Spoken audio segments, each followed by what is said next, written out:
Time to battle, I'll find them all. I felt the whips and remember chains, but my sword has been forged by my father's flames. Fight your fears and heal your pain, and victory will be in your name. I used to be weak, but I'm not weak no more.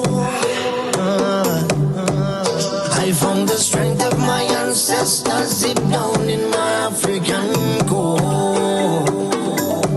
I used to be frightened, I'm not afraid no more. The Father blessed me with the heart of a lion and a warrior soul.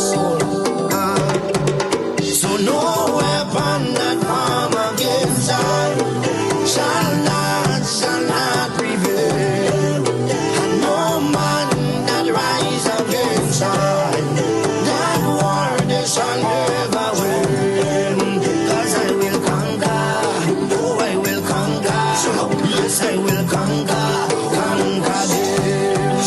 Come on, let's conquer, oh I will conquer, rise up and conquer them. Tell them no retreat, no surrender. I shall fight till the end of days. I was born as a Makai warrior, and the Almighty God my blade. Fire burn all Satan carrier. Father loose all shackles and chain. This morning first thing as I wake up, King David told Sam to the brain. Don't let your courage go down, keep it up. And if your heart rip up and stitch it up, don't let your faith them fall, pick it up. When my cup was empty, God fill it up. Don't take the devil contract, rip it up. And if your bad mind people to go meet it up, pass me the Congo drum and let me beat it up. God on my side, me no give it up. So no weapon that form against I shall not prevail. And no man that rise against I, that war they shall never win. 'Cause I will conquer, no I will conquer, yes I will conquer them. Come on, let's conquer, no I will conquer, rise up and conquer them. Thank you, Father. I want to say thank you, Lord. You are everything, Father. Thank you. Father, you alone shall guide me. No man shall lead my path. In the wind I hear your quiet whispers, and you heal my broken heart. Even some of my friends turn enemies, and they pray for I to feel. And remember you gave us your only begotten son, but we gave him the wind of life. Send down your warriors with the hello, be carried on to the end of days. No matter how the devil try trick me, unto you my soul I will give. Father, I know this storm is coming, I can see the high tide rage. Without you there is no other. Could you be that real decisive? No weapon that form against I shall not prevail. And no man that rise against I, that war they shall never win. 'Cause I will conquer, no I will conquer, yes I will conquer them. Come on, let's conquer, no I will conquer, rise up and conquer them. I am a man. I am a champion. I am a warrior. So who are you to tell me that I cannot make? Who are you to tell me that I am not the greatest thing that God ever created? Good morning, Grenada, Carriacou, and PT Martinique. You're listening to Hard Talk Grenada. A very special good morning to those of you joining us on 97.5 CitysoundFM, 89.5 CRFM, 92.9 and 92.9, Sister Al Radio broadcasting from Hillsborough, Carriacou, 91.9 and 91.5 RealFM Radio, and of course 94.9 We Noise Radio out there in Brooklyn, New York. A special good morning to those of you who are joining us on the live video, whether you're on Facebook, whether you're on YouTube, whether you're on Instagram, wherever you may be. Good morning to you. It is a beautiful, beautiful, beautiful Wednesday morning in the Spice Isle of Grenada. And this morning we have a very interesting topic, interesting conversation coming here to you. Of course, with me in studio, I have none other than my guest for this morning. So my co-host, if you hear me say this, he's going to kill me, but he has abandoned me this morning. Good morning, Mr. Bola. But I have with me in studio my guest for today, Mrs. Brenda Hood. Good morning, Mrs. Hood. Good morning, Miss Duncan. And how are you today? I am good, and how are you? Great. It's a pleasure being on the program today. And I just want to say good morning to all of the viewers and listeners out there. It's a pleasure to be here today. Well, we are very happy to have you. You know, this morning, Mrs. Hood is here in her capacity as chairwoman. They call it president. Of the women's arm of the new National Party. Yeah. And this morning, we're going to have extensive conversations surrounding women and what our women's arm thrives to do, what their goals and objectives are. And then we're going to dive a little bit deeper into some advice and looking at a broader perspective of how women are dealing with COVID-19, how we function in this time, because men may not want to appreciate it, but we are the backbone of society. Of course, we are. We are the mothers.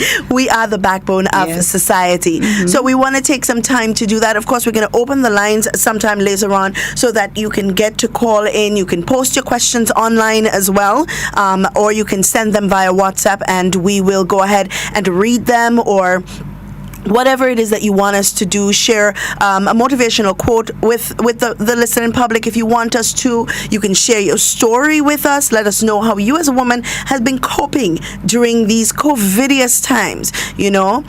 But good morning once again, and I'll give you an opportunity to make your opening statement. Let us know what the values and the goals of the women of the new National Party are. Okay, thank you. Thank you so much. Just let me say that the new National Party Women's Arm is a very progressive party, always there to welcome persons to join. Within the various constituencies, which are 15 constituencies, we do have chairpersons and we have membership of the party. And each organization or each constituency has responsibilities, and they report to the national executive. And I am the president, and we do have an executive. But most importantly, the goal of the women's arm is to work with our women so that we can help them to develop their skills, so that they can be empowered, so that they can feel that they have a contribution to make towards the development of the country. Whenever they have difficulties, we are there to reach out to them. And we don't work alone. We work in support with all of the other entities that are within the new National Party. So at times we may give support to the youth arm. We may give support to the welfare community, the welfare committee of the new National Party. And we feel that it is important that we go out there and do what is necessary. Unfortunately, at this time, it is very difficult for us to go into the community. But we meet by Zoom, and that is also very good because you're able to reach out to so many persons. But most importantly is the women's arm of the new National Party over the years have played a very significant role. And as you know, women in political parties, they do a great job. They are very important in terms of elections and all of that, encouraging, supporting. And this is what we do. We want to make sure that our women not only remain at the bottom, but they can move forward. And as you know, the new National Party have done extremely well in terms of encouraging women, young women, to get involved politically. But there's always room in the party for women to participate and get involved. And this is what we do. That's the goal. In terms of making the work happen, as I said, in every constituency there are responsibilities. It was only in November of last year, it was over 70 of us got together to look at the new National Party and to chart the way forward. We came up with various committees, and various members are responsible for making it happen. And we were very excited However, COVID came in February, March. So what we have been doing is not going out into the community, but we have been having our Zoom meetings in the various constituencies. And I know many constituencies are doing a lot of work. And I'm certain later on we will talk about that. Absolutely, absolutely. So how long have you been sitting as president of the women's arm of the New National Party? It's about 3 years. It's about 3 years. But, I've been involved in the New National Party since 1998. I was an elected member in 1999. So I've been there for a very long time. And it's funny that people would say, so why NNP? Why not another party? And I said, well, at that time, that was the party of choice. And this is why I decided to get involved, because I felt I had something to offer. And, if I had to do it all over again, I will do the same thing that I've done. And I have no regrets in terms of my contribution towards the development of the country. That's wonderful. And I mean, you're sitting here not only as the president of the New National Party, of the women's arm of the New National Party, but also as a former representative, a former parliamentarian, and it just goes to show, because we have quite a number of women in leadership roles in the party, and it definitely does go to show that women have been and will continue, of course, to take an active role in society. I mean, gone are the days when women sit in the background and just, be a supportive figure. We are now taking active roles in society. Well, I think that also is important, but most importantly, the leadership of the New National Party understands this. And this is why you find so many women have been in various positions.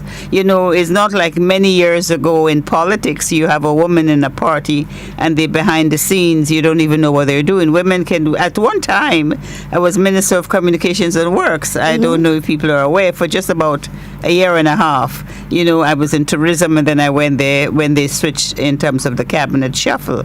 So women have covered various positions in the party, and I believe it's because the leadership of the party realizes that the women can make a difference. They have a lot to offer, and this is why this is happening. And I think we as Grenadians, we should be proud of what we have with all of the women that are there making a contribution, and not only in politics as it relates to women, but women are contributing in so many different ways. Yes. And they should be encouraged. And as parents, we also have to encourage our boys too. So it's not only the women, but traditionally it used to be at many years ago, before my time, women never used to vote. And now women are allowed to do this. So these are the things that we are doing. So as a party also, we have to encourage our women who are members of our party to go out and vote, to make sure you re-register to vote, because if you don't vote, you don't have a say. So it's important for us to encourage them. Yes. One of the things that I'd like to see happening is that we put an extension of the women's arm out to young girls. So well, I'm not too sure how it will work, because remember you have a youth arm, and the youth arm of the party involves young men and young women. So I believe what can happen is our women's arm can collaborate at times with the young women. How do you mentor them? How do you make suggestions? Because at the end of the day, it's succession planning that is very important, that is very critical.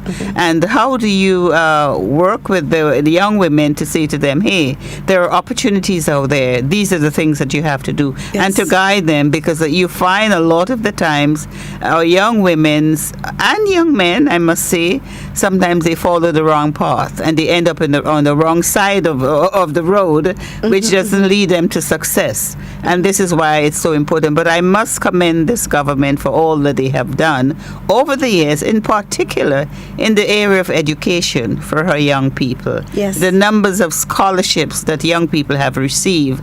Without the scholarships, many of the children who have received scholarship, their parents would not be able to afford it. Yeah. And they have been given opportunities in so many areas. All over the world you go, you can find a Grenadian who are one Grenadian or many Grenadians who are making a worthwhile contribution that we all can be proud of. Yeah, absolutely. And it's as you said, it's succession planning, but also these women that we now mentor or we now support as adults are our young girls first. Of course. And if we start there, if we place a lot of focus on the younger women in society, the younger ladies in society, then we'd have less work to do when I they would get... think so. There are so many, there are so many challenges facing them, and they need to know that, there is always hope.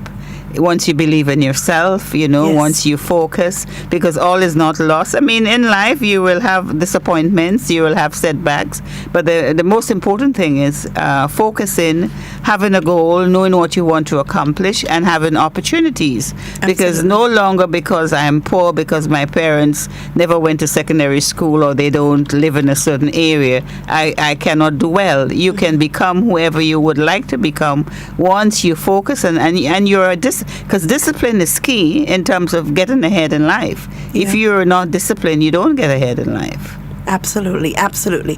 So are we looking, and what are some of the initiatives that the Women's Arm is now looking at, especially now during COVID, where you guys are sort of restricted to moving and restricted to being, I know you said you collaborate with the welfare arm of the party and some of the other arms to really get on the ground and to find out what the women of our constituencies need. Okay. What are some of the other initiatives that you guys are looking at? Okay. One of the things that we are looking at is training, and we are looking at coming up with some initiatives so that we can do, because we don't know when the country will be open fully so we can get face-to-face.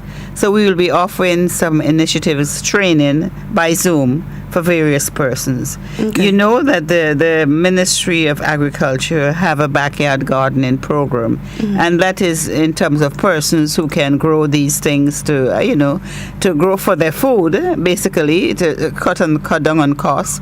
So what we have done at the Women's we also have applied.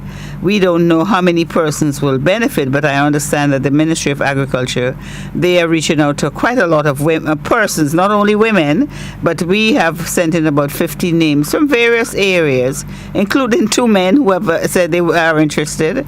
And the backyard gardening is for them to grow food, fruits and vegetables, because especially at this time with this virus, and this is the whole reason why I'm here to talk about it.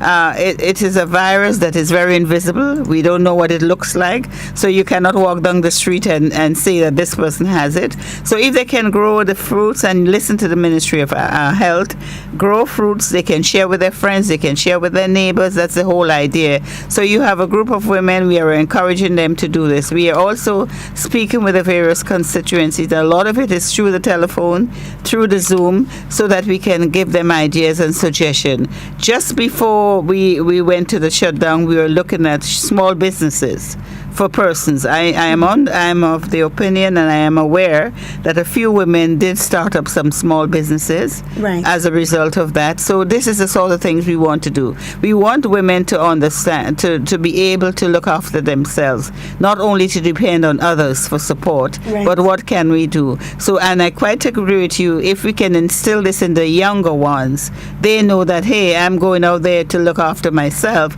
I can have a family, I can have a husband, I can have children, but also have to be independent. So this is the sort of message we are doing in terms of educational programs, political training, political information. So we have teams and we have persons responsible who will take the lead on that. But the challenge that, as I said, we are facing is because we can't meet face to face. We have to do everything by Zoom, and it's good and it's bad, because I think when you get to see the person, it's better than just speaking with something or someone on so far away that you can't see them. But this is what we will be doing. So we'll be having some programs like that, Zoom meetings, so we can get guest speakers to come in and speak with them, and also try to encourage them to set up small businesses, because I know that there are programs that the government do have that people are available if they wish to participate in, and we will encourage them to apply for loans so that they can look and set up small businesses. It doesn't have to be something in the millions of dollars, but something to keep them going and for them to be proud of themselves. But a lot of the times it's just being careful what you do, and to understand that in times it might be difficult, but you have to hold on to it. You don't get rich overnight. Yeah. You have to hold on to the project and then also we want to encourage. We have talked about cooperatives also, and I'm thinking about coming up with some suggestions to the ministry so that it can become more easier for persons to be part of a cooperative, and they can start, because many years ago, I understand, they did have many cooperatives here, right. and these groups did very well, and we have so many things that we can use here for them. Like I know in St. Mark's, they have some, not cooperatives, but they have women who are doing dry fruits and different things that they're Right. doing,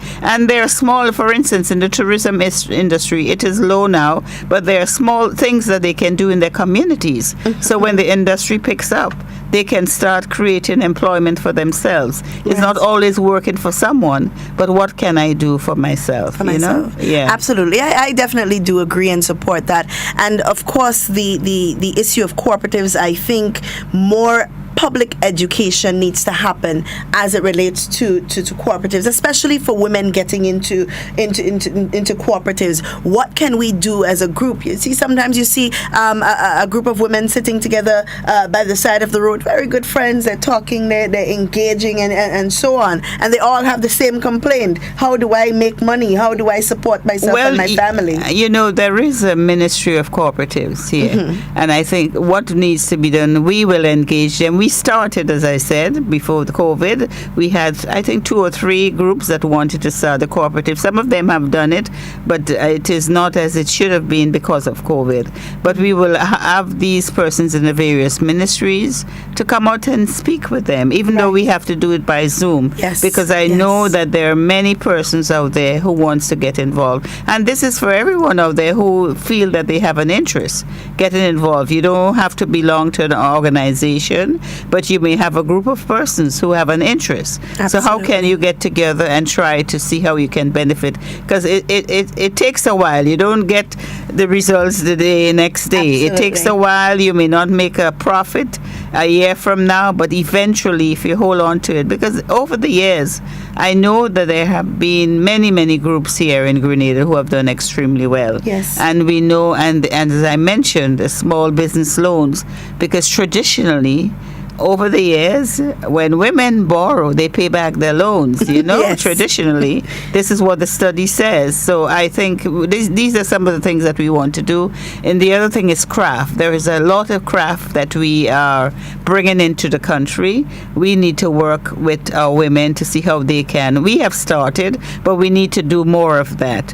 I was only speaking a day or so with one of the ministers about a friend of mine who is a designer and who has, she makes clothing and stuff like that. And she said to me, if somebody were to have a factory set up, I will manage it and teach the women how to make shirts and pants and dresses and all of that. And trust me, she's excellent. So these are some of the things that we'll be looking at to see how we can engage the women of the party. But at the same time, the political knowledge is very important. And we do have someone on the committee who is responsible. But remember, they don't work alone. Other persons work with them. I believe going forward, you will see that we are very aggressive, making sure we do what we have to do so that our women can be stronger and they can take the lead, because within the home, a lot of the times, the women are the one who influences. Right. And Right. so how can we make that happen? Right. I have a comment here on the live video that says, we have to do more to encourage parents to take their children's education more seriously. Our children have to be well educated, multi-skilled, flexible, and endowed with the characteristics that gives them a competitive edge. We have to encourage our men and our women to work for the development of their family. We should be discussing the positive and economic importance of successful relationships. Well, this is one of the, because I would have come into that later on, because we have a series of topics that we'll be covering over the next few months. And that's one of them, relationships, economic development, sexual abuse, the whole issue of domestic violence, the whole issue of, careers, health issues, having, and as the women's arm will do the health fairs and all of those. So what the person is saying there, we understand it. It's very critical. And I was going to say, in terms of that the students have gone back to school. Some of them are in school. And it is important that the parents are there for them. I have been speaking with parents who have said, during the shutdown and they were doing their work online, some of the students had it very difficult. Yeah. Some of the parents really maybe don't even know how to use the instruments that these kids have. So I'm trying to, I'm saying now that I want to reach out to the persons out there who have benefited, who have received scholarships, who goes to St. George's University. Maybe they can try to do something in their communities so that they can help these families who are being challenged, these children.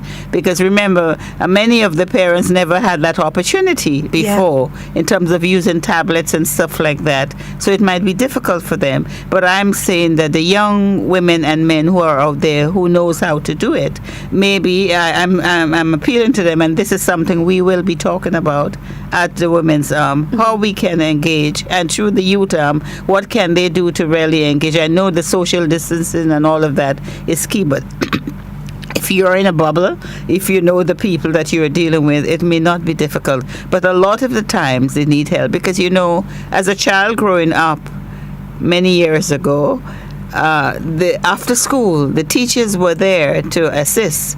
People were there to help. I believe that some schools are doing it still, but I think in the home, it's important that somebody is there to help. And I think, as I said before, education is the key. If you have a very good education, no one can take it away from you. That is one of the way of leading you out of poverty. Yes. Some people maybe get educated, they may not stay here, but I also want to appeal to many of the young people over the years who have received scholarships, who've become doctors, whatever, they went abroad. At least they should come back and give back to the society. Even if it's once a year you come with some friends and you spend a month or so, like the Chos and so who have come in here from abroad. These are Americans who have come. So the Grenadians who have benefited, and the governments over the years, Grenada government, other countries have sponsored them. They have received scholarship. They need to come back and give back, because that is what is all about. Showing appreciation for what you have had is not just taken, but also given. What can I give back? Because many of them have received so much, and it's important for them to come back and give back. I'm not saying that if you live abroad, you have to come and live here, but what I'm saying, find a way, and I'm certain you may have friends out there who are skilled in different areas. Encourage them, and at the same time, they come and enjoy the spice. Grenada is so beautiful, so who knows, the friends may come and they may want to stay for a while. So this is something I would want to encourage, but I quite agree that education is very important for the development of our people and also moving people away from poverty. All right. Well, we're going to take a short break, guys, and then we'll be back with more conversation as it surrounds women. How do we become stronger women? How do we manage during these COVID times? What are some of the challenges that have been faced by women during this time? We're going to take a short break, and then we'll be back with more conversation. You may write me down in history with the cost aspect with your bitter, twisted lies. You may trod me in the very dirt, but still like dust, I'll rise. Does my sassiness upset you? Why are you beset with gloom? Just because I walk as if I have oil wells pumping in my living room. Just like moons and like suns with the certainty of tides, just like hope springing high, still I rise. Did you want to see me broken, bowed head and lowered eyes, shoulders falling down like teardrops, weakened by my soulful cries? Does my sassiness upset you? Don't take it so hard just because I laugh. As if I have gold mines digging in my own backyard. You can shoot me with your words, you can cut me with your lies, you can kill me with your hatefulness, but just like life, I'll rise. Does my sexiness offend you? Oh. does it come as a surprise that I dance as if I have diamonds at the meeting of my thighs? Out of the huts of history's shame I rise. Up from a past rooted in pain I rise. A black ocean leaping and wide, welling and swelling and bearing in the tide. Leaving behind nights of terror and fear I rise. Into a daybreak miraculously clear I rise. Bringing the gifts that my ancestors gave. I am the hope and the dream of the slave. And so, wow. There I go. All right, guys, and we are back. Now we're going to move straight into the conversation as it relates to women dealing with COVID in Grenada. And it's been a rough patch for women. It's been a very testing time. And I want to read to you a statistic that we got from the United Nations Women Division, and it reached 243 million women and girls aged 15 to 49 experienced sexual or physical violence by an intimate partner in the past year. Violence against women, especially domestic violence, has intensified since the pandemic. And some of the exacerbating factors that have been discovered: security, health and money worries, cramped living conditions, isolation with abusers, movement restrictions, and deserted public places. These are some of the stresses that have exacerbated the issue of domestic violence. And as our Minister for Social Development said here, that this is something that we are actually plagued with here in Grenada. How are our women dealing in this time? You know, this is actually, unfortunately, this is reality. It is happening. We cannot put our head in the sand and behave and think that it isn't happening. You know, for me, having my background in social work and knowing what has happened in the past, one of the reasons I believe why they have seen so much is because of the close down with the COVID. Mm-hmm. People are stressed out. They are confused. Many persons have lost their jobs, so they become vulnerable. So they go after persons who normally maybe they would not be asking for anything. Right. And so let us deal with the Grenada situation now, where you have a lot of Grenadians, because I did hear the minister said, and the police I believe have indicated this, that the issue of domestic violence and even sexual abuse, it has risen here in Grenada, and they have linked it to what is happening as it relates to the virus. This is not good for us at all, and I think this is why we have to continue to pray that this virus will leave us at some point. We don't know when it will be. It can be around next year, and this is why we have to be so careful here in Grenada that we listen to the health personnel, we listen to the health team at what they are saying to us, because we are so small, only 110,000 persons on the island, and we have to be careful what we do. But what we are finding, though, is that, and this is why I said earlier, as mothers, as women, we have to talk to our young boys. We have to speak with them, because most of the time they are the perpetrators. It's the men are the perpetrators that are creating the problem, and some of them have seen it in the environments where they were brought up. And this is so it's learned behavior. Yes. They think it's the norm. Is the norm to abuse a woman verbally, physically, because that's how I saw my mother was beaten up when I was being brought up. And we have to find a way to say to them, stop it. So I believe that if each one of us were to decide to say enough is enough, what can we do, and try to encourage our young men, our young boys in particular, let them understand that this is not acceptable, that hopefully we will start to see changes. And when you have economic problems in societies, you see more of that, because most of the women are vulnerable.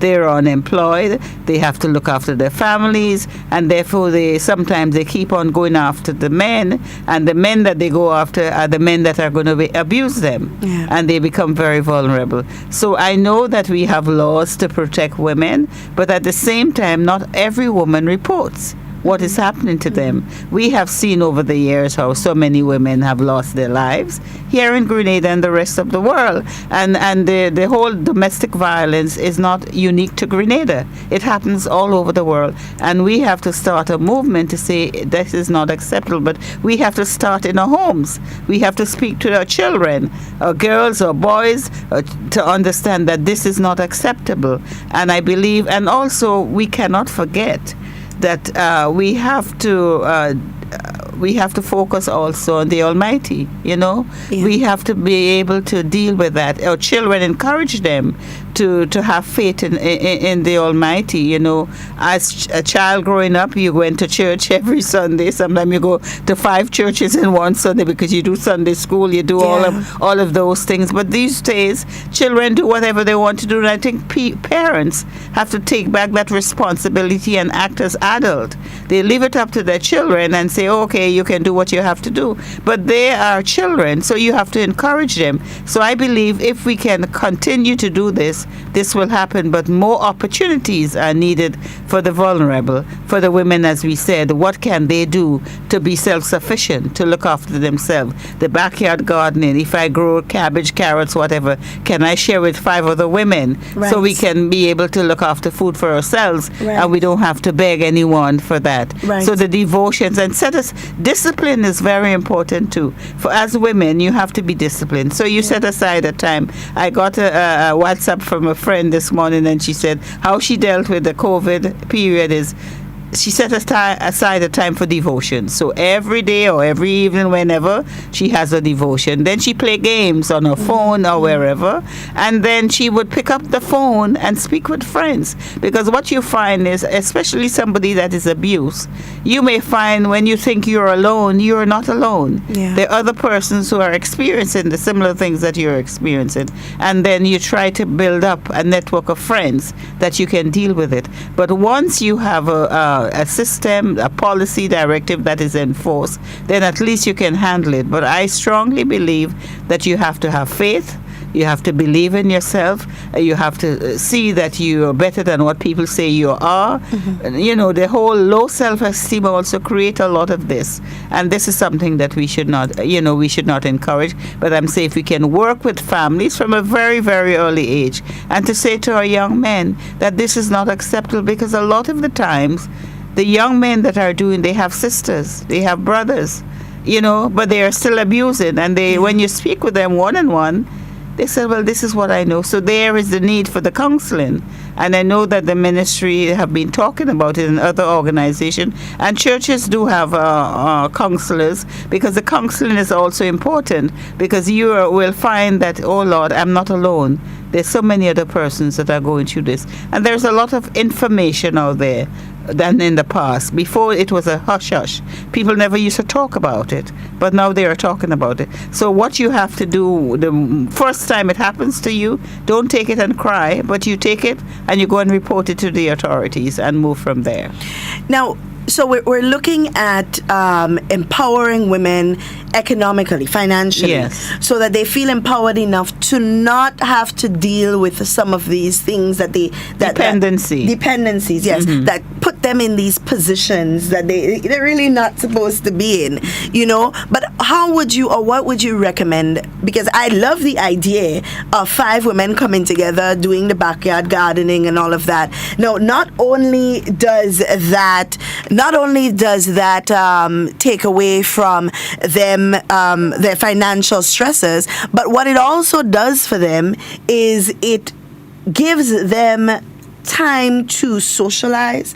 It takes their mind away from the stresses, and it does a lot more than just put money in their pockets and food on their tables. Exactly. So I love that idea. Yeah. I love, and I wish that a lot more women would see it that way. Yes. You know, see it as a way not just to put food on my table or just a means to an end, but also a way for me to deal with some of the stress that I have. Exactly. You know, and improve my quality of life, of course. You know, because once the less stress you have, the better off you're going to be. But not only does it do that, but it also promotes for healthy living. Exactly, and I was about to say, I know many, many years ago, the Prime Minister, Dr. Mitchell, used to say, eat what you grow, grow what you eat, encouraging people, eat naturally, because this is very good for you. And the other thing that is important is exercise. Yeah. The thing about it is, and is again, is a discipline that you have to have. So you have a few people, and even your children, you take them with you. You can do it in the afternoon, you can do it in the morning. I'm not saying that you have to go every day, but you put aside a half an hour or so. As a matter of fact, when you're out there walking, it's amazing the things that you see. It is. Normally you don't see. You understand? It's amazing. So, Go ahead. so I think it's another avenue, and this is what people have been saying. During this COVID time, they have come up with different ways of coping, because you can't sit in the house and be a zombie all the time. But now that we are allowed to do it, but it's coming up with creative things. I've heard where persons have said, that they never used to hear all these birds before, and now they're seeing them because they're more, what I'm saying, they're paying attention. Yeah. They're paying attention, and it helps you. And one thing that is very, very good is when you are smiling. Smiling is good for stress. Yep. There are some people they're always frowning, they're always angry, and I would say, what happened? You're angry with the world, but it's just that's the way they are. So they are smiling. Smiling is very, very good for you. Absolutely. And it's important also for these mothers to now take their young daughters, these young girls, and train them in such a way, or bring them up in such a way where they feel inclined to want to do these things. These little agricultural projects and so on. These little projects that they do as it relates to craft and so on. Bring them along with them, encourage them to join you, because it teaches them the value of what you are doing as a woman, what you are doing as a mother. It shows them how important it is, but it also gives them an idea of what they might want to be in the future. I know a lot of parents are keen on their daughters becoming doctors and lawyers and all of these things. But these little skills, and you see less and less and less of it day by day. Can you imagine in this day and age we have young ladies who still don't know how to cook? and who do you blame for that, though? Well, the parents. Of course, parents. Because my daughter, she's only 11, not even in her teenage years yet.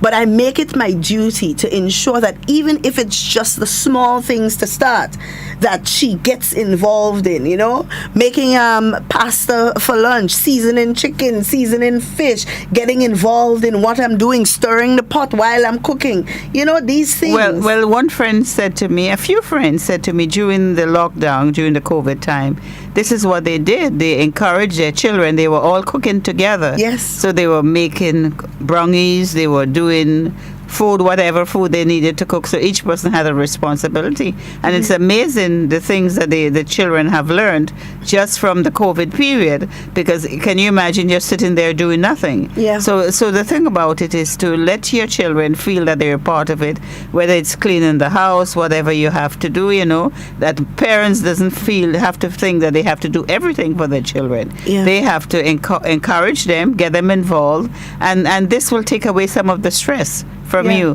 when you feel and you worry about what you have to do. But let it be a family outing. I mean, we have Grenada right now. Grenada is so beautiful and has always been, and there's so much you can see. So why not go on hikes? I know families that go out and hike.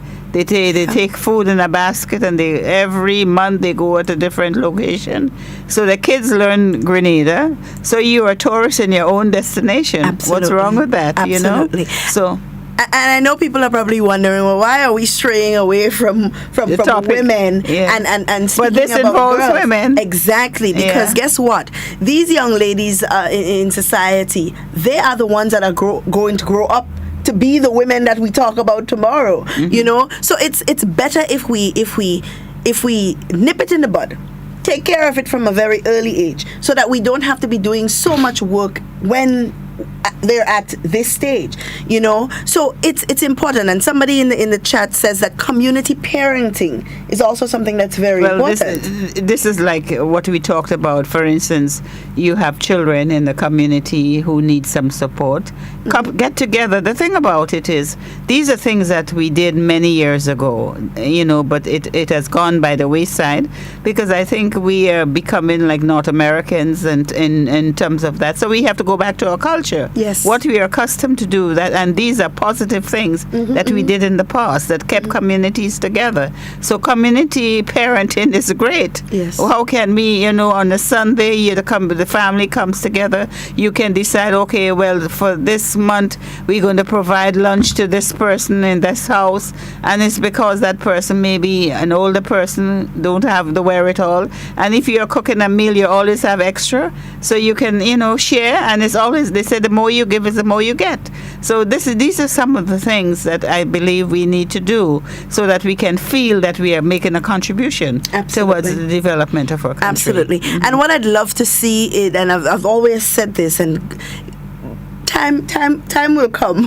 when God is going to bless me with enough finances to be able to do something like that, or somebody somewhere is going to be generous enough to say, we're going to donate, or we're going to give you a donation to do this. But one of the initiatives that I hope that God blesses me with is to be able to open a finishing school for girls. And I think that is so important. Explain what you mean by finishing school. A finishing school. I know that people listening would say, well, that's an old time thing you hear about that in back in the days when you send your young girl to a finishing school to get them ready for marriage. But in my opinion, girls need a finishing school to get them ready for life. Okay. To get them ready for life. Because some of the basic things that a young lady needs to know, you know, things like conflict resolution, things like counseling, just the day-to-day, the cooking, the how to keep yourself, self-esteem, these kind of things need to be taught. And not just in the classroom, but there needs to be specific emphasis placed on these particular things to empower women, to help them feel really good about themselves, you know, to show them that you don't really have to depend on anyone really but yourself to get you to where you need to be. Everything else must be just supplementary, you know, and these kind of things. So hopefully, and I wish more people would have these kind of programs, even Gino and these kind of organizations. I wish they would have more training sessions, and so for young ladies on how to keep themselves, general hygiene, self-esteem, how a woman must carry herself. But you know, the thing about this, all of this though, all of that should start in the home. Of course. It should start in the home. So if you're saying that all of this needs to be done, it means that something is wrong in the home. But we also have to remember that these things are a cycle. So if the mother herself was never really well, this taught, is what I'm saying. So so it has to go back. Yeah. You have to go back, and this is how communities get involved. You Absolutely. know, so you know there is an issue there. How can I assist? How can I help? And it's good that this is a goal that you have, and maybe it may be doing other things in addition to what you're talking about. Yeah. So it may not be only focusing on that, but it's focusing on other things. But I think the whole issue of development has to start in the home. It does. It absolutely does. Now, guys, I just want to let them know that we are going to open the lines at this point. The number to call is 440-7377 if you are calling locally. If you are in the diaspora and you want to give us a call, the number to call is 347-329-3101. You can also send us a message via WhatsApp, or you can give us a call on WhatsApp at 440-7377. The live video comments are there. You can share your comments there as well. Before I cut you off, go ahead. No, I wanted to say, I should have said that when I started, but we just started, that, you know, I must say that over the past months, I am so proud to be a Grenadian. The fact that, you know, the health team have done so well with the COVID-19. Yes. people are just calling, people are sending emails. They are just impressed with what has done, and it's because of the leadership of this country and the team that were there. And this is why I'm saying the leadership, the Ministry of Health, the minister, the Prime Minister and his team, this cabinet, they have all worked hard, and Grenadians to a lesser extent have been involved in it. And this is why it's so important that we need to listen to what is being said to us in terms of the social distancing, in terms of washing your hands. And you don't need to do hand sanitizer, just soap and water. Yeah. That is what is needed. You know what I mean? And wearing your mask when you're out there in public. Yeah. And the mask is not for the other person, but it's for you. And for the other person to know that you don't know. Because as I said earlier, this virus cannot be touched. You don't know what it looks like. It's invisible, I say. Yeah. And therefore, we need to protect ourselves. We have a first caller on the line. Let's take that quickly. Good morning, caller. Hi, pleasant good morning, ladies. Good morning. I believe I am correct to say that Mrs. Hood was the person who initiated program for the adolescent mothers. And I have been hearing, I'm not sure how true that is, but I know a couple of years ago there was some issues relating to that institution. And I hope that, just to quickly say, I hope that something can be done as it relates to that organization. To my mind, it's an honorable organization. I don't know why some people seem to think it is not. And it's a place for rejection. That is absolutely incorrect. So if what I'm hearing is true, I believe that Mrs. Hood is still in a position where she can influence some positive, interject some positivity into that organization once more. And I'm not talking about it in the sense that it's for girls who play the fool in school. There are lots of reasons why certain things happen, and that's not the topic today. But PAM was, and I hope will continue to be, an excellent organization. I don't know if you're catching my point, but yes, I'd listen otherwise. All right, thank you so much. Thank you, caller. I'm not too sure what she's talking about, but it's true. It has made a difference in the lives of so many young women today. They have done extremely well. Many of them are professionals. The children have done well, and this is one organization. At that time, I was the CEO of the Grenada Children's. It's Grenada Save the Children organization, and I have no regrets at that time. I thought it was an excellent initiative, and I quite agree that the program for adolescent mothers is a program that should continue. We have another caller on the line. Good morning. Hello, good morning. Good morning. Miss Duncan and Miss Brenda Hood. Good morning. Good morning. My dear sister. I want to say that congratulate you all for that very good program with lots of information being given out. And I want to say that when you look at the advancement of women, Grenada, Carriacou, and Petit Martinique, economic, social, and political, I could see that we have gained a lot of momentum and a lot of development in that aspect. When you look politically, you could see from 1995 we started with 2 female MPs, and now today, how many we have? 7, and the number in the Senate. And I could say that women have taken the rightful step into society building, and I encourage more people, more women to get involved to climb that ladder. Also, you talk about the economic situation. When we look where we came from historically in the primitive society, when all dependencies was on agriculture and fishing and so on, and we have seen, in those days it was bartering, food for food, exchange. And I believe that, the positive things of different societies, I believe we shouldn't done away with it, keep that culture, because I believe now, through the COVID time, we have seen a demonstration of that. People got back to the doing the backyard gardening, getting the children involved, whether it's with livestock, whatever it is, for food security and so on. And this is something that I want to encourage the families, not only the women, but the families, the mother, father, children, to encourage doing that.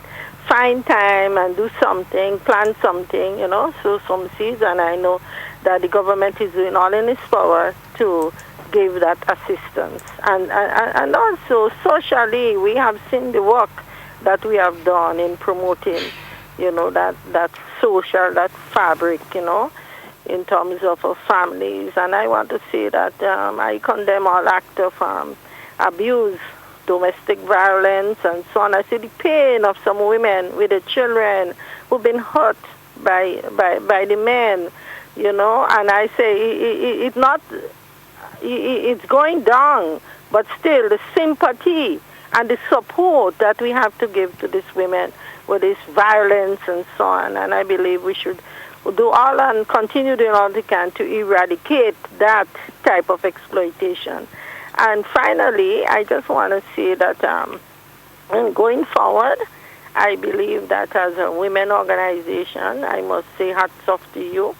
You're doing a fantastic job with the women of the NMP. Sorry to say, who may vex, but the respect and the work that we have been doing. And, I want to condemn all attacks, abuse attacks on some of our MPs who are doing so well in reaching out and caring for our people. Because that is one thing I could say about the non-national party MPs. None of them came in politics to look for a day work. All of them have the skills and they had their life earning outside of politics. And you, Ms. Sudi, was a parliamentarian yourself, and the work that you have done before you came into politics, I believe perhaps you got poorer when you came into politics because you were doing much more. And I congratulate you on that historical work that you have done with the adolescent mothers. I know people don't like to blow the trumpet, but I will blow that trumpet for you because I know you're the founder of the adolescent. When you hear some people talking and crying, ask them where they was. But I know you were there, and you always standing tall for the women of Grenada, Carriacou. And it's so much I could say, but, I'm going to leave it there, let other people call. But I say in these times, I compliment everyone, especially the women who had that Friday prayer during COVID time. I used to look forward for that time for we all pray together as one people nationwide. And I know that prayer really reaches up, and God is looking down upon us. May the good Lord bless and keep, and have a wonderful day. And everyone, keep safe. Thank you. Thank you so much, Kola. I just wanted to, can I come in? Yes, go ahead. I just wanted to say that, I quite agree with the caller when she mentioned about the whole issue of disrespect for parliamentarians, disrespect for the women of this nation. And I want to say that this is not acceptable. When you have someone out there who maybe has done nothing for themselves, you're attacking women who have contributed towards this nation, persons who have served in the teaching profession for over 25 years. So it tells you the number of children they have had an impact on, yes, and have done extremely well. And then you have an individual who will sit and say all sorts of things that makes no sense, but very, very abusive. And at this point in time, I want to call on the women of the nation. Yeah. That they need to talk about this. This is not acceptable. Anytime you have persons out there who are abusing the women of a nation, we need to call them out. Yeah. If they belong to our party, we will call them out. If they belong to another party, the leadership of those parties should call them out. This is not acceptable. Mm-hmm. You have to recognize it. And the person didn't do them anything, but you're so brave that you go on the radio or you go on the video and you're saying whatever you have to say, because people are saying to me from all over the world, what's wrong with these people in Grenada? Why do they think that they have to behave that way? Why do they have to speak that way? Because whatever you say and it's taped, it goes around the world. Around the world, you have to have respect. Mm-hmm. And these persons, especially the men who are doing it, They have mothers, they have sisters, they have aunts, they have grandmothers. So that means you don't respect them also. Yeah, but more importantly, Mrs. Hood, that I want us to touch on, people don't understand, because you see, the fault cannot only lie on the individual who is saying these things, but the blame must also be placed on the people who view, who laugh at, and share this nonsense. Because we have to understand that whether the abuse is physical, whether the abuse is emotional, whether the abuse is verbal, whether the abuse is psychological, it is abuse nonetheless. And these sorts of abuse can break a woman's spirit, a woman's drive, a woman's self-esteem. These things can break a woman. So when you sit and just intentionally abuse somebody, a woman nonetheless, the backbone, you know.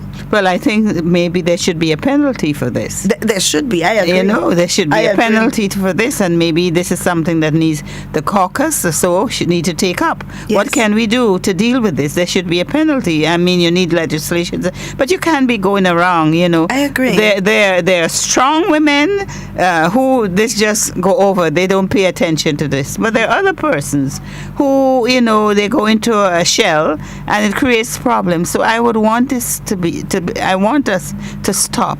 I want us to have respect for our leaders. You know, this is not acceptable. This is not acceptable. Please, we need to respect our leaders. And regardless as to what political party you belong to, this is not acceptable. We have a caller on our WhatsApp line. Good morning, caller. Good morning. Hi, good morning. Stacy. Good morning. This is Shirley Simpson. Yes, I did catch the voice. How are you? I am great. I'm here sitting at you guys, listening and looking. And first of all, I want to say I am so impressed and amazed of how you have grown up, how beautiful you are, what a beautiful job you're doing. Thank you. Thank you so You're much. welcome. And I saw your pretty daughter all dressed up and decked up. So she's so beautiful. I was saying, is that Stacy's daughter that has grown so well? Yes, and it so is. Big? Yes, it is. I want to say good morning to one of the most beautiful women on the whole face of the earth, Honorable Brenda Hood. I love her. Look at her. Queenie. How are you this morning? I am doing pretty good. I'm pretty excited. I got off my devotion line and I feel blessed this morning, as always. Thank you. And I'm just, like I say, I don't know much, but I know I love Grenada and I love my folks. Yeah. Thank you. Yeah, thank you so much. So I'm enjoying your conversation. I love the conversation. I think it is there's a lot of information. They're very informative. And you guys are doing an awesome job with it this morning. And to hear how you looking out for the women on the island, I think that is very beautiful. I also like it how when Minister Hood, when she spoke about the respect of respecting the nation and respecting the women and respecting the government. We got to uphold that, respecting the law of the land. Yeah. I am hearing double, so I'm not sure where I'm at. It's the background. Are you hearing yourself in the background? Do you have a radio on? I'm hearing myself talking. Oh. So am I doing the right thing? Am I supposed to turn something down? Yes, you're supposed to turn the volume of your device, whatever you're listening to the program on. You have to turn that down. Okay, so I'm supposed to listen. I'm supposed to turn the TV off and listen on the phone. And listen on the maybe? phone. That's correct. Okay. Okay, so I turn off the volume off the TV. Good. So you're not hearing doubles anymore. No, I got your pretty face.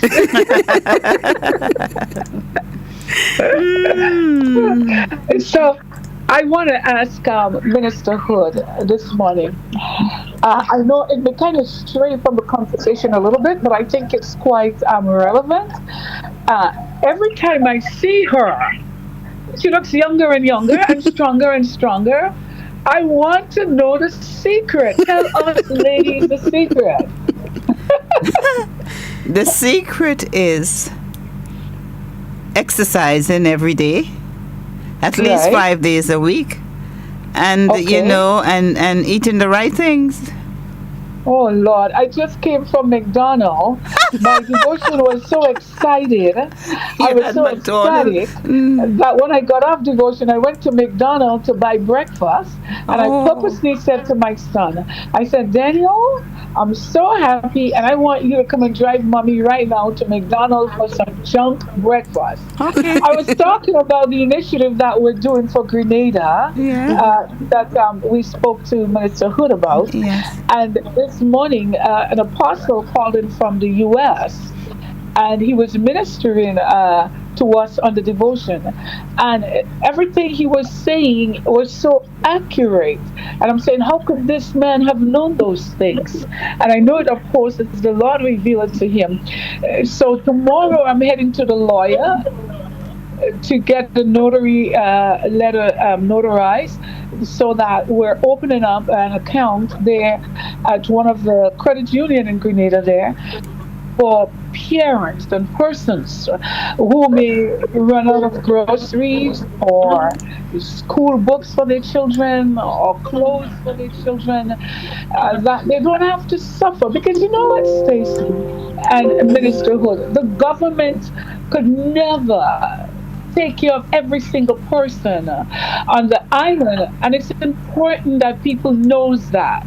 It's also important that the citizen knows that they don't lift their voices against the government that God has appointed in place for their own security, but that instead we pray for the government.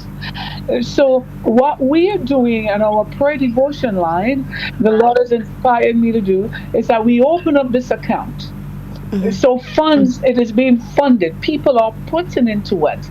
And it's not a burden. All I say to them, get $10 into that account. There are 3 women, Stacey, that we have appointed to look after this account. And I personally asked a minister, I spoke to her briefly on Sunday, I wanted to supervise the account, which is Minister Hood, and that so that they will report to her every month who they have funded out monies to, and who they have helped. So in that way, it's not what the country can do for me, but what can I do for my country? Yeah. You know, Stacey, there are people who may need to go to the doctor, who goes to the doctor. They don't have the funds to pay the doctor. They don't even have the money to buy the medication. They should not have to suffer. So there is this account that it's already active. So there's this account. They will have to present, though.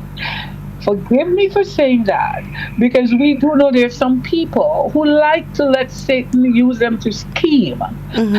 So if they're going to bring me, not me, I have Sharon Lewis, Malin Francis, and Bernadine Bowen.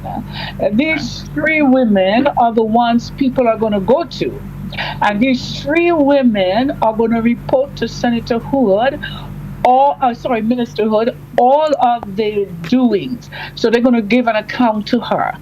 And so let's say somebody want to buy medicine, they take the prescription to these ladies, and they're going to go purchase the medication for them. So no cash money is going in anyone's hands, right? But to know that no child will go to sleep hungry or should go to sleep hungry. If it's the uniform they want, we will try to support how we could.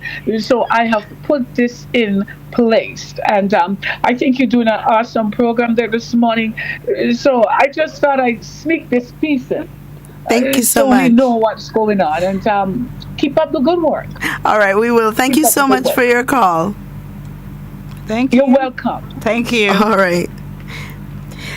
I would tell you that I had the pleasure of I've known her for quite a while now.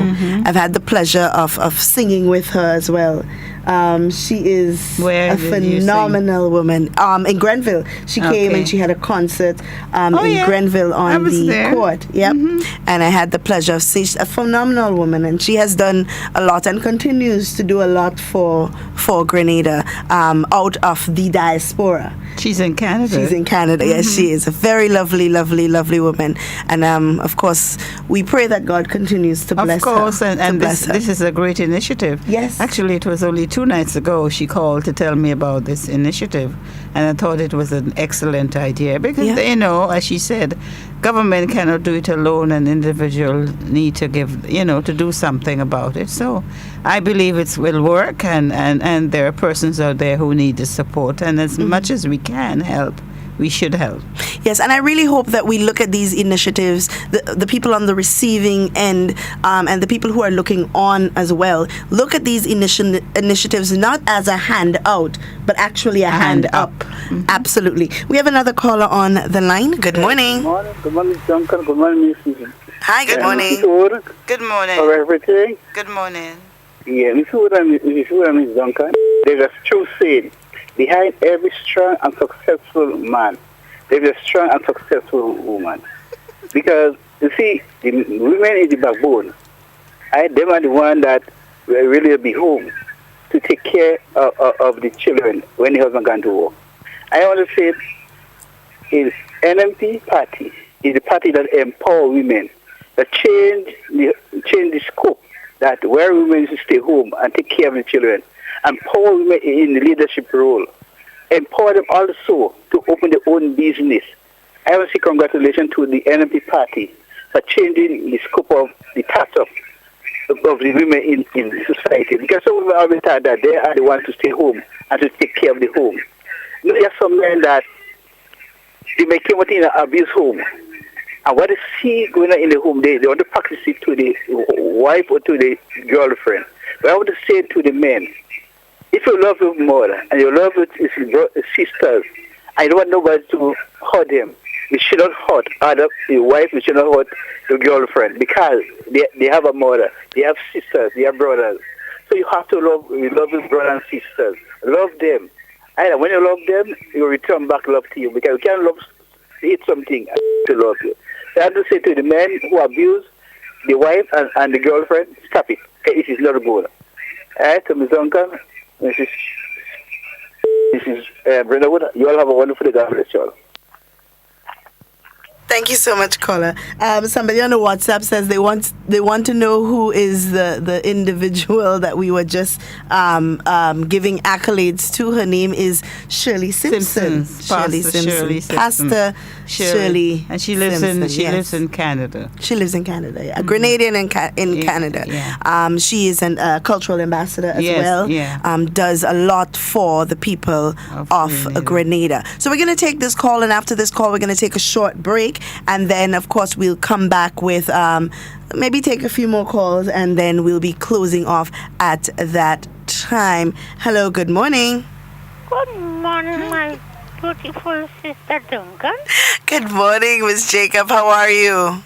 I'm all right. I'm blessed. Wonderful. And good morning to oh my God. If you know how I love that beautiful sister by you there. If you know what beautiful handsome thing that lady do for me 2006, you wouldn't believe it. 2006, you think Sister Brenda Hood, that time she was a minister for tongue, and she gave somebody the fishing tournament in St. Lucia. Give her a money and tell her to give some needy person in St. David a house. You think Sister Brenda did? Sister Brenda is just a loving lady. I don't know how to tell you how she loving again. Thank you, Sister Brenda. God bless you. All the blessing I have, I'm giving it to you. I'm praying every day for you. Sister Duncan, I'm staying in a beautiful, handsome home. Sister Brenda gave me right now a document. Thank you, Miss Jacob. Sister Brenda, I love you, love you, love you, love you. And you is a wonderful lady for the new national party. All right. Thank you so much, Miss Jacob. It's always a pleasure hearing from you. Yes, and I love you too. Every minute I'm calling you, every minute. Like this morning before she leave. She called you. Yeah. So God bless you, darling. You too. And Sister Duncan, you doing a good work with my sister there. Yeah. You are living in your hand. Take good care of her Yes. moment now. All right. You all have a wonderful and a blessed day. God bless you all and I love you all. You too. Thank you. Bye. All right. Okay, so we're going to take a short break, and of course we're going to dedicate this short break to all of the phenomenal women in society. Whether you are a mother, whether you are a doctor, a lawyer, a politician, a teacher, a stay-at-home mom, whatever you are a phenomenal woman, and we are going to dedicate this break just to you. Many people wonder where my secret lies. I'm not cute. Many people wonder where my secret lies. I'm not cute or built to suit a fashion model size.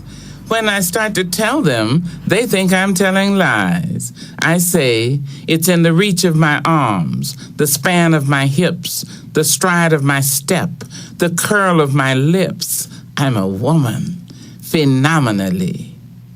I walk into a room just as cool as you please, and to a man the fellows stand or fall down on their knees. Then they swarm around me, a hive of honeybees. I say, it's the fire in my eyes, the flash of my teeth, the swing in my waist, the joy in my feet. I'm a woman, phenomenally. Men themselves have wondered what they see in me. They try so much, but they can't touch my inner mystery. When I try to show them, they say they still can't see. I say, it's in the arch of my back, the sun of my smile, the ride of my breasts, the grace of my style. I'm a woman, phenomenally. Now you understand just why my head's not bowed. I don't shout or jump about or have to talk real loud. When you see me passing, it ought to make you proud. I say it's in the click of my heels, the bend of my hair, the palms of my hands, the need for my care. Because I'm a woman, phenomenally, phenomenal woman. That's my mother and all your mothers, and my grandmothers and your grandmothers, and my great-grandmothers and your greats and my great-greats. Hello, this is your government notices for today. All right, and we are off from that break. Now, time is quickly approaching, so we're going to take a few more calls, Mrs. Hood. The number to call is 440-7377 if you're calling locally. If you are calling from the diaspora, it's 347-329-3101. We have a caller on the line. Good morning. Good morning. Good morning. I just want to, let me turn my volume down here. Mm-hmm. I want to call and congratulate you all on this program this morning. Mm-hmm. I think not only is it an important program, but it is a necessary one. It's past the time that women's voices should be heard on this forum. And I think it couldn't be a better timing for this program to come on stream. I am also encouraged by the participation we've had on the program so far from other callers and the contribution made by Mrs. Hood and yourself. And I think this program has great potential. I think everybody's excited. And I'm sure, Miss Duncan, you would not be able to take all the calls that come pouring in because I have been calling. I dialed this number about 4 or 5 times before I got through. So this is to tell you the energy that is being experienced by the people out there, and I can only foresee success in this program. I can only see it going from strength to strength and building. And I want to encourage our women out there, please participate in this program.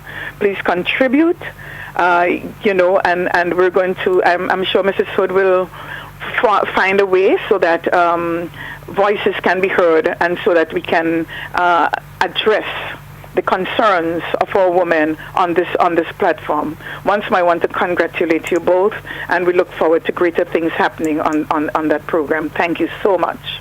Thank you, all right, Paula. thank you. Yes, thank you. All right. And for those of you who are trying to send us messages via WhatsApp, those of you trying to send us messages on the live video, I just want to go through some of the messages here.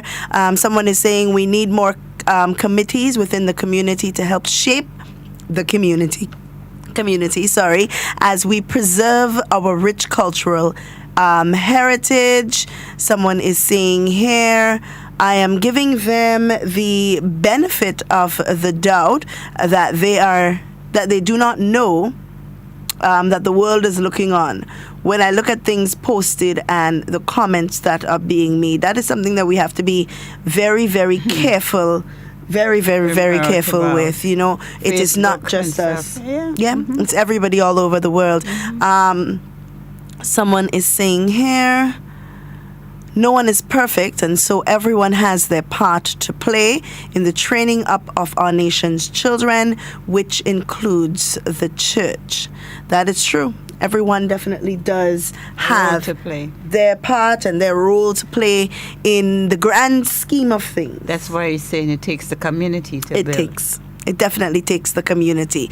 So what now we are looking at ways that we are going to move forward, Mrs. Hood, because COVID is here.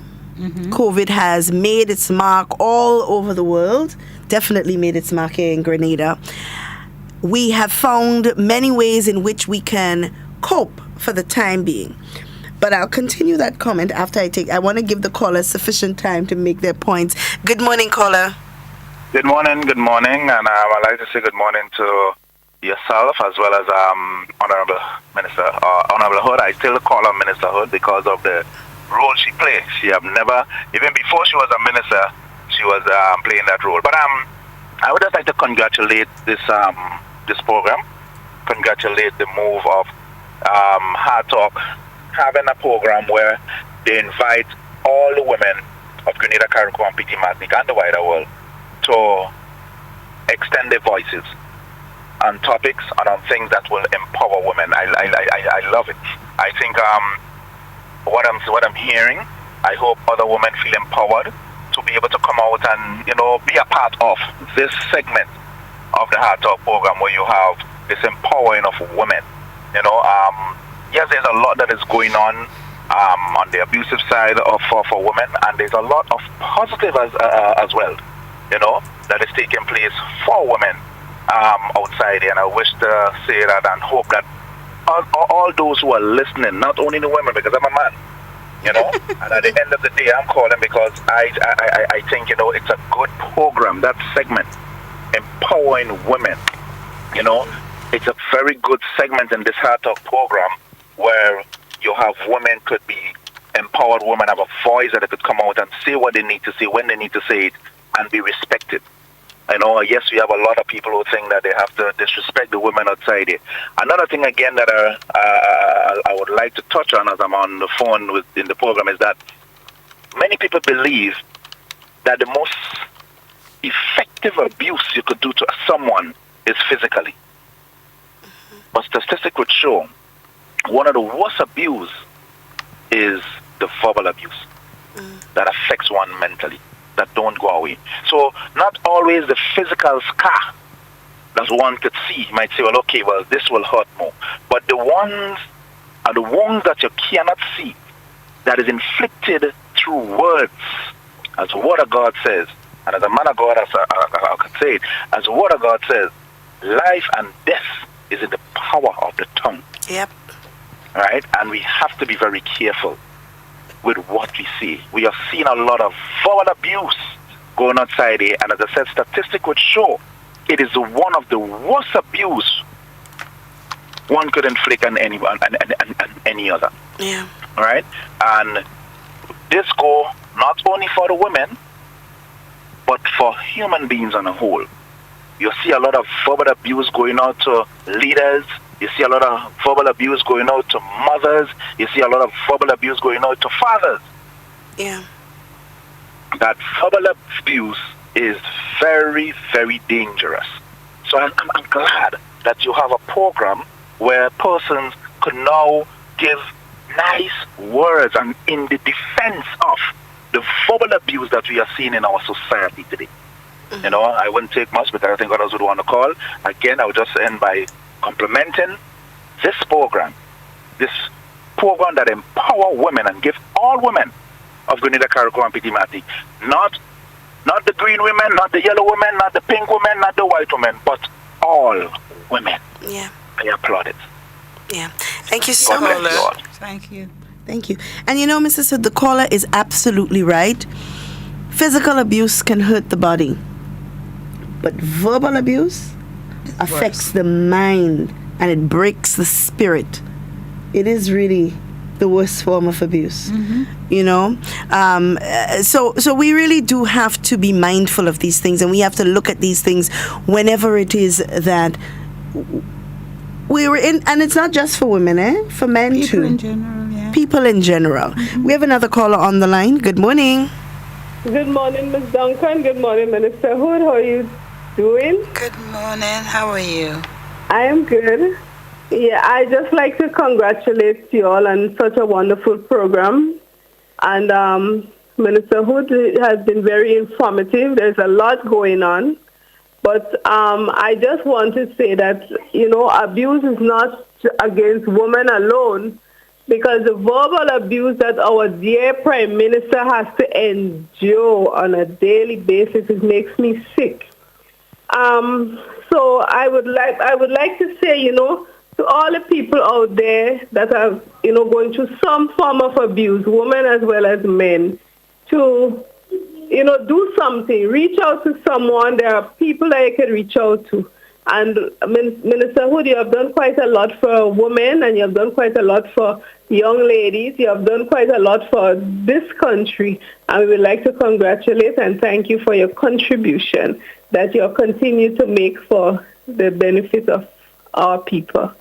Have a blessed day. Thank you, and same to you. Thank you so much, caller, for your valuable contribution. Guys, the time is winding down because what we're going to do is we are definitely going to end at 11:40 because I want to take some time to play for you the government notices and, of course, the national report that will follow subsequently. So those few calls, we could take maybe about 2 or 3 calls before I give Mrs. Hood an opportunity to make her closing remarks.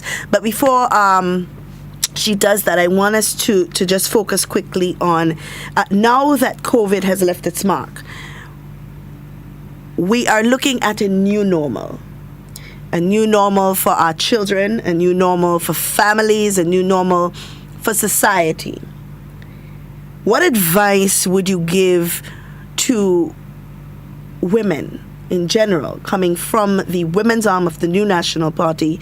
What advice would you give to women now that they have to deal with this new normal? And before you answer, just stick a pin, think about it, and then I will take this call quickly.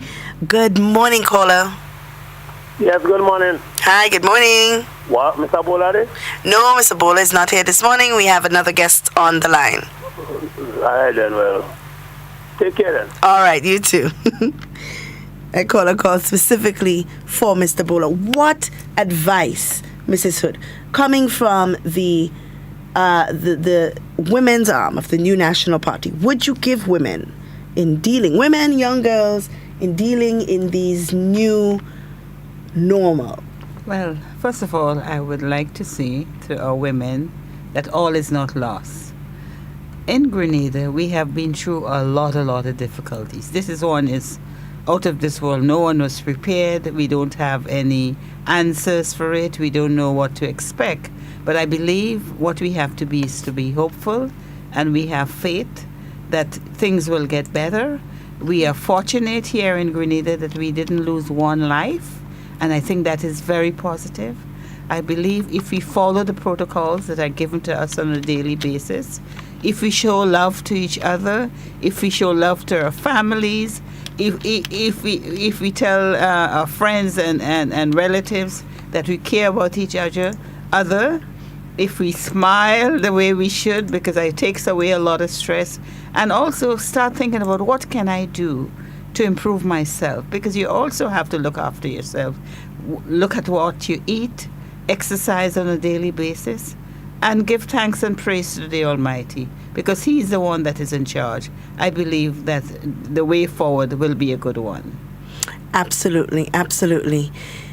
Well, I don't know what more we can say to appeal to women out there, to let them know that they are the backbone of the country. They are the backbone of society.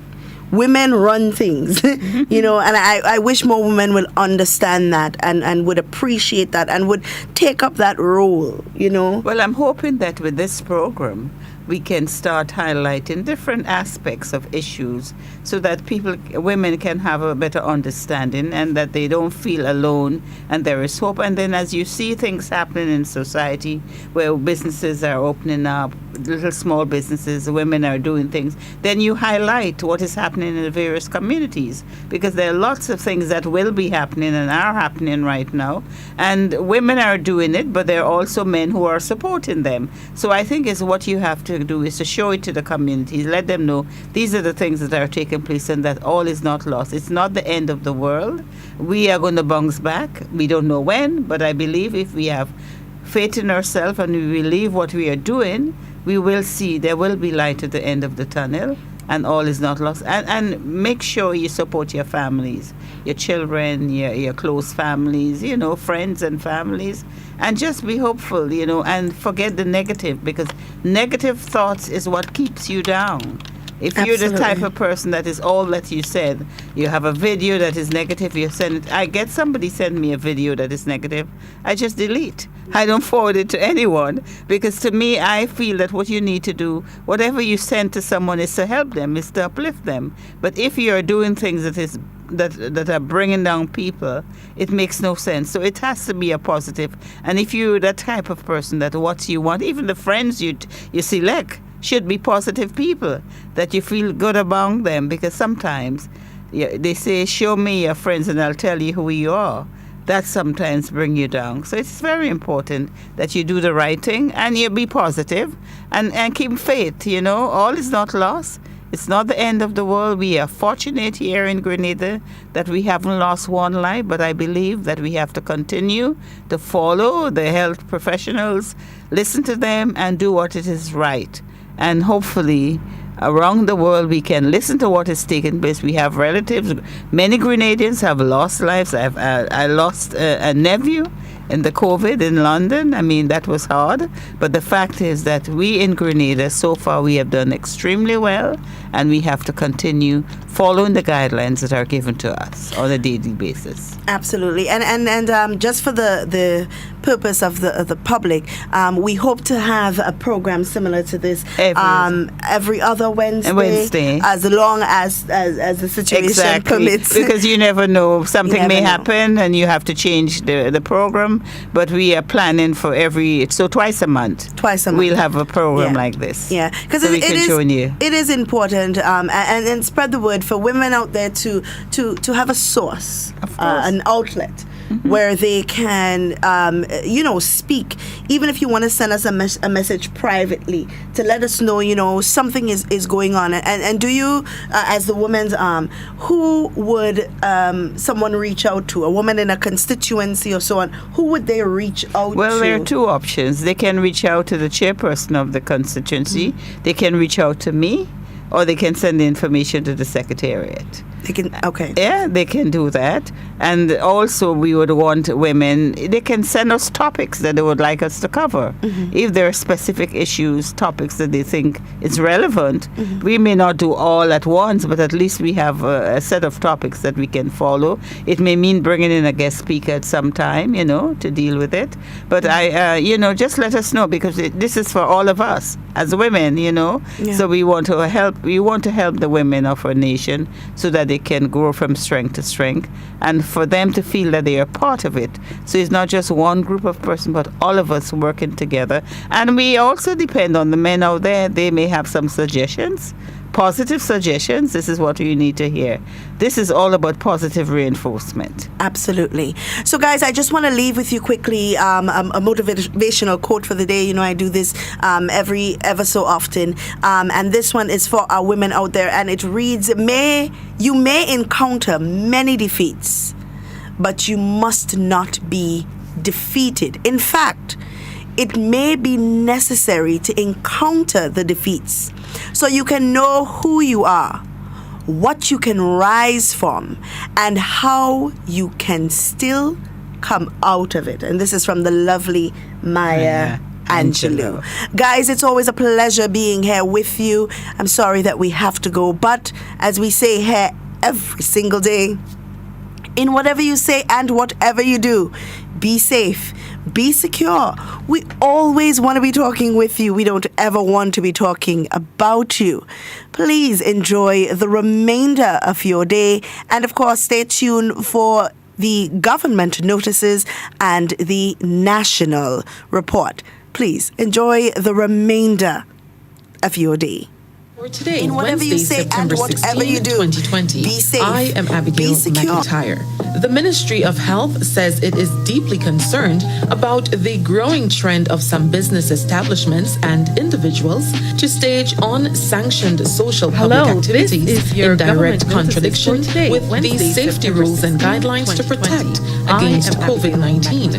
Acting Chief Medical Officer Dr. Sean Charles says the thoughtless action by some can reverse the gains the country has made to prevent another outbreak in the country.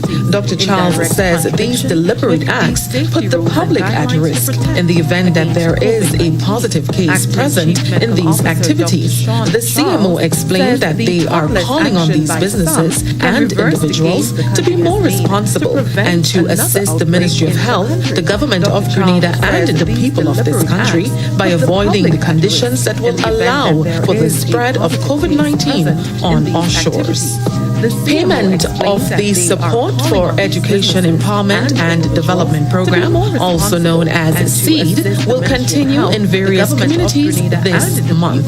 The Ministry of Social Development, Housing and Community Empowerment informs beneficiaries of the SEED program, and their monthly payments for September 2020 will begin Wednesday, September 23rd and will end on Friday, September 25th, 2020. The full payment schedule will soon be released via various media platforms and also posted to the ministry's Facebook page. Please note that the adjustment in the payment process is in a bid to exercise physical distancing protocols and protect our clients and staff against the potential threat of the coronavirus or COVID-19. For more information or any concerns, please contact the ministry's helpline at 440-4787 or 440-2269. As part of the Grenada Green Cooling Communication Strategy Initiative of the National Ozone Unit, the Ministry of Infrastructure Development, supported by the Sustainable and Climate-Friendly Phase-Out of Ozone-Depleting Substances Project, a green cooling roadshow is being held on World Ozone Day 2020, which is today, Wednesday, September 16, 2020. Tune in to the GIS Facebook page to view this event. The Caribbean Research and Development Institute, CARDI, has collaborated with the Food and Agriculture Organization, the FAO, in offering a solar energy drying project geared at producing flour out of root crops. At a cost of $69,000, this initiative will be ran as a pilot project, ties in with Grenada's thrust in dealing with the effects of climate change on crop production.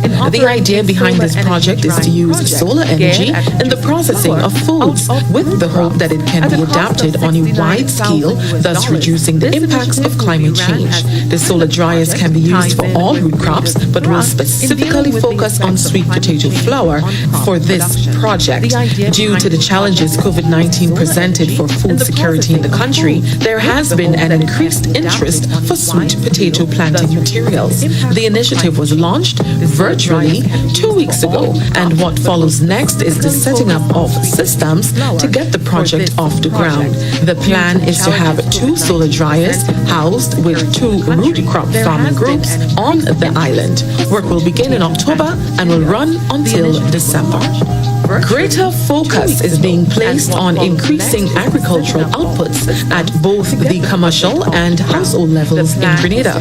One initiative is the Ministry of Agriculture and Land's Backyard Gardening Program, a component of the COVID-19 mitigation and response plan geared towards the agricultural sector. This program will provide a unique opportunity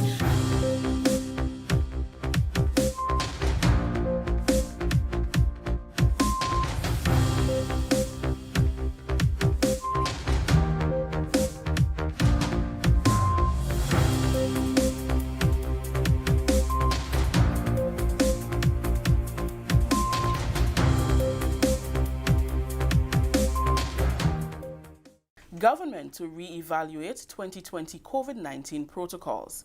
We'll have details to this story and more in the National Report.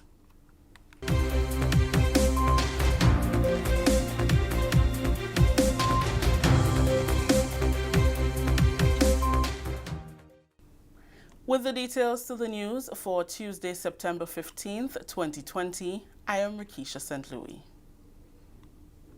Government will be re-evaluating the 2020 COVID-19 protocols to focus more on boosting the hospitality sector, agriculture, and preserving livelihoods.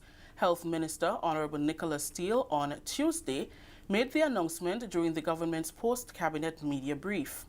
He said agriculture is the biggest revenue generator at this time, with the hospitality sector being the largest consumer of local agriculture produce. The move to refocus the protocols has been discussed with stakeholders who are all optimistic that even in the midst of COVID-19, more positive benefits can be derived from the hospitality sector. Restaurants, bars, and diners will be evaluated based on their activities. According to Minister Steele, the protocols will vary according to the business, what they plan to offer, and the quantity. A-type activity can be considered just simple sit-down dining, restaurant or bar. B-type activity may be similar facility, but also has entertainment for games that are being broadcast or so. But that would have me possibly be allowed to have additional seating. And then your C-type activity would be the late-night establishments that go a little further with respect to the activities, but not nightclub type activities. So we're working with each and every one of them to allow them to have a clear understanding of the protocols, of the restrictions to each individual establishment. It allows them also to take personal responsibility for the number of people and the type of activities that they will allow in their property, and allows the police and the Ministry of Health to simply monitor and enforce based on agreed upon criteria of activity and quantities. Plans are underway to revitalize the hotel sector by allowing some hotels to open while maintaining health protocols. Minister Steele said dialogue has been held to revise the existing protocols for quarantine and for testing visitors. The revised protocols will focus on testing upon entry and quarantine conditions.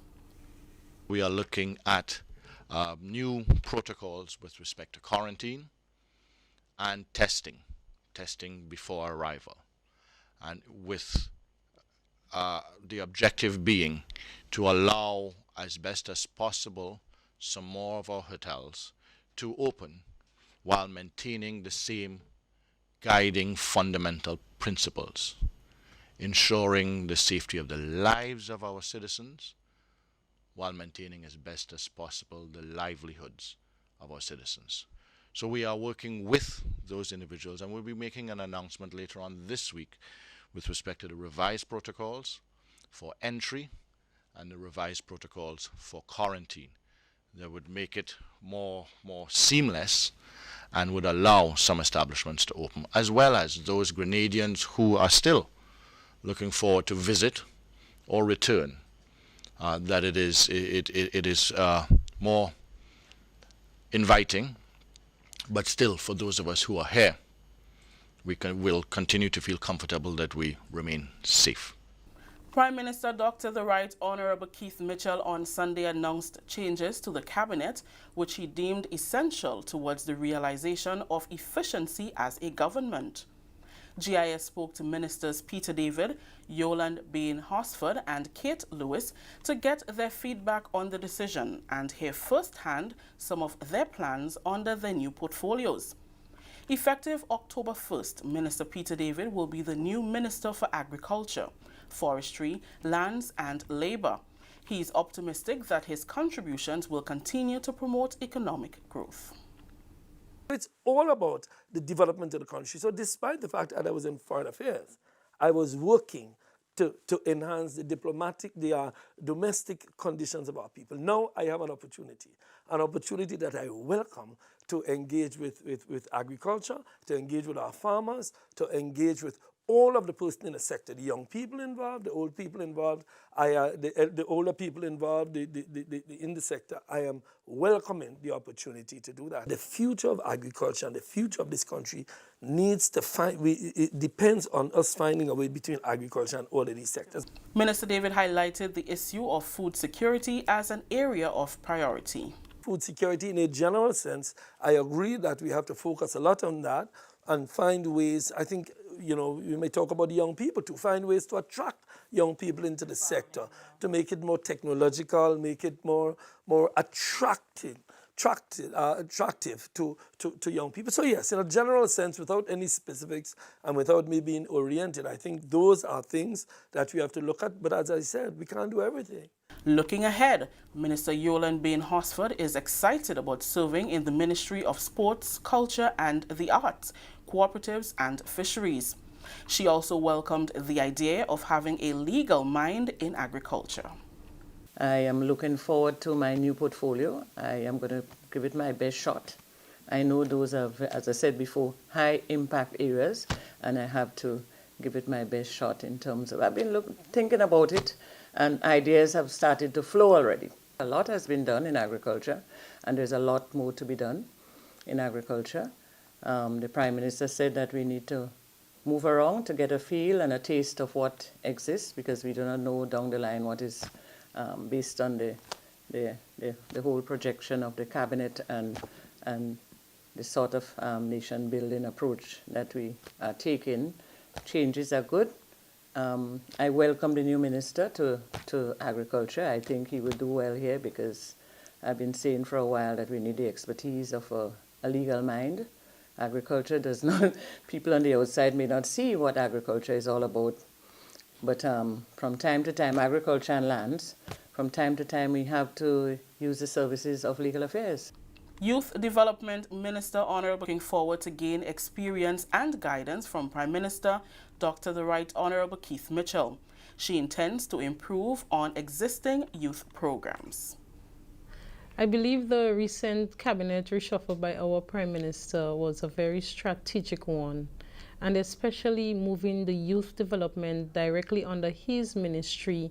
I think it's a very good move, especially knowing that the youthful population of Grenada is about 60-65%, and special attention has to be given, and special opportunities, more sustainable opportunities has to be given to our young people. So working directly with the Prime Minister will give me that wealth of knowledge, experience that I can learn from him. We will continue our programs and projects that we have. We have the WeiVybz. I think we need to put more focus there, the entrepreneurial aspect of our young people getting into entrepreneurship, and we need to promote the youth bees more, because how things are going, entrepreneurship will play a significant role in the sustainable development of our country, and that would be a great opportunity for our young people to tap into as well. And we will continue with all the other programs that is on our youth development agenda. This is the National Report. The news will continue after the break. The house was shaking. Then suddenly saw we hear bang, crack, and the roof had gone. Man, I was so scared, I nearly wet myself. Only those who have lived it can truly understand the devastating fury of a hurricane's wind. The house across the road just get up and roll over. Hurricane force wind. It's a hazard. Hazards. Take control. Reduce your loss. You can hurricane-proof your home. For example, make your roof more wind-resistant by using screws instead of nails in its construction. Find out more about hurricane force winds and other hazards at your local disaster office.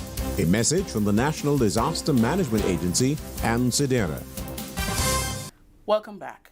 Government has extended the period in which it will introduce a ban on the importation of vehicles that are older than 10 years. That announcement was made by Health Minister Honorable Nicholas Steele during the government's weekly post-cabinet media brief on Tuesday. The introduction of the ban was announced by Prime Minister Dr. the Right Honorable Keith Mitchell in his presentation of the 2020 budget. The decision was taken as part of efforts to protect the environment and safeguard the health of Grenadians. In recent years, government has placed heavy emphasis on protecting the environment and its people, and although the country has tremendously benefited financially from the importation of older vehicles, focus will be placed on the long-term impact of the economy and environment.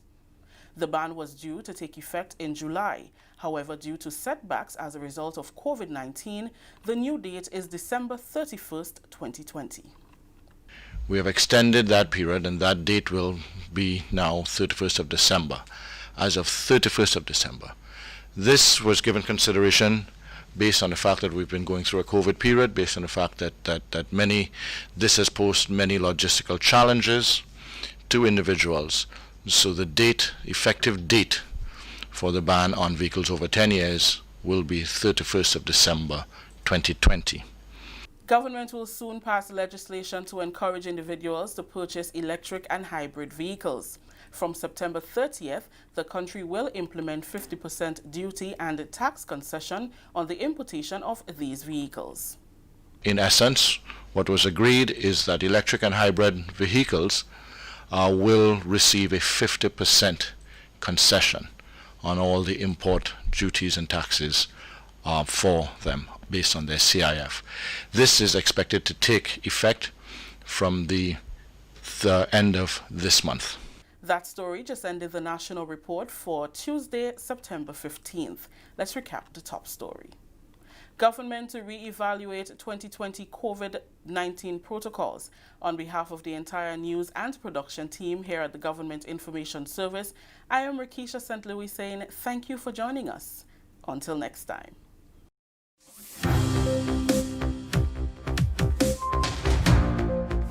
Stay up to date with all that's happening with the new national party, NNP. Send us a message via text or WhatsApp on 405-8683 with your name, email, and constituency. Stay in the know with NNP. Get updated.